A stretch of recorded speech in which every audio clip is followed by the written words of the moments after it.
Well, this 9-member task force was established back in 2020 after the passage of an assembly bill, and it's studying California's participation in slavery. Now, the task force is making a number of recommendations to California state lawmakers, including that they should establish a Freedmen Affairs Agency, also estimate the amount stolen from black businesses and redistributed, compensate forcibly removed individuals from their homes, compensate people harmed by anti-black health care, and also to compensate families denied inheritance. And in their report, the task force writes, quote, "The American government reinforced the effects of slavery by maintaining a racialized caste system and effectuating segregation. Federal, state, and local governments across the country and in California, along with private actors, created separate and unequal cities and neighborhoods for black and white Americans. Almost 150 years of active, conscious federal, state, and local government action and neglect of duty have resulted in compounded harms that are unique to African Americans." And a final report from this task force is due out next year. It will be a more detailed plan for reparations, but in order for California to become the first state to grant reparations, a bill would have to go through the assembly and then be signed by the governor. So there's still quite a ways to go. Back to you. All right, thank you very much. Joining us to discuss this, longtime advisor to President Trump and former executive director of the National Diversity Coalition for Trump, Bruce LeVell. Bruce, what I was hoping we would show there also is some of the suggestions that we're getting out of California as far as how to remedy this or the reparations themselves. They include free tuition, housing grants, higher wages, to do that, they would set up a Freedom Affairs Agency. They would estimate the amount stolen from black business. Look, if they had stolen, that's one thing. You know, Bruce, nobody's saying that slavery, even though it was outlawed back in 1850, I think, in California, was a good thing. I think what a lot of people are saying is, you know, we're quite some time since then. Making a direct dot-to-dot connection may be a challenge. I wanted to get your thoughts on this. Yeah, well, thanks for having me, Bob. Very emotional conversation across our country, our nation's history. You know, we've had some unfortunate, terrible situations in our past here in America and across the world, for that matter.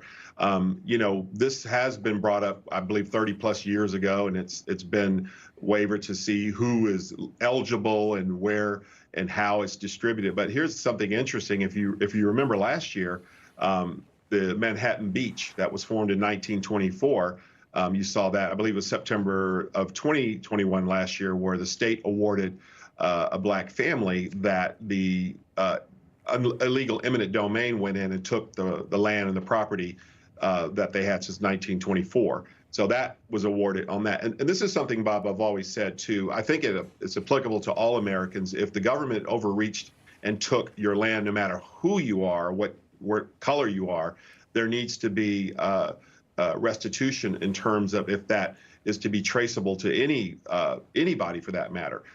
You know, whether it be land or is it set in business. We know the story of 1921 in Tulsa, on where an entire black business community was burnt to the ground.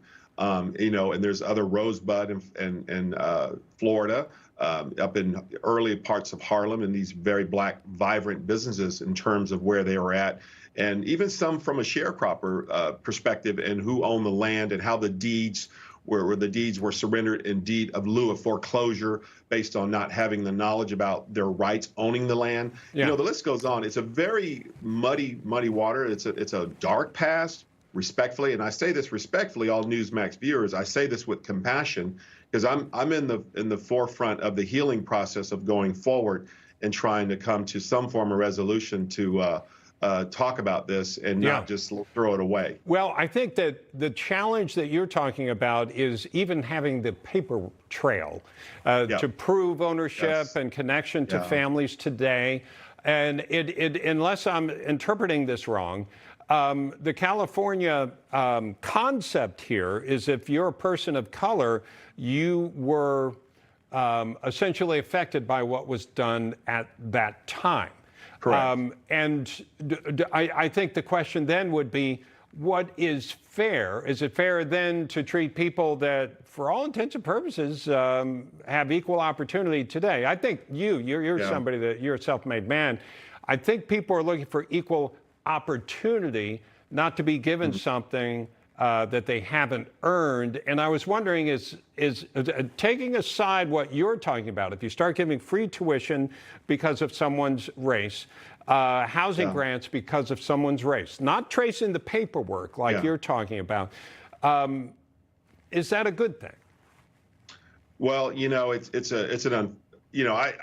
my feelings on it obviously is that, once again, trying to go back and prove all the way back to who and where it was traced to, and the actual lineage, of, you might say. And Bob, I'll be honest with you, outside of a great grandfather, for most Black Americans, there's null and void as it relates to any type of documentation. Right. So, and it's a very, very slippery slope in trying to deem what's fair to who is actually due from great-great-grandparents, et cetera, or to that particular matter. So that's going to be hard itself from a records point of view. Right.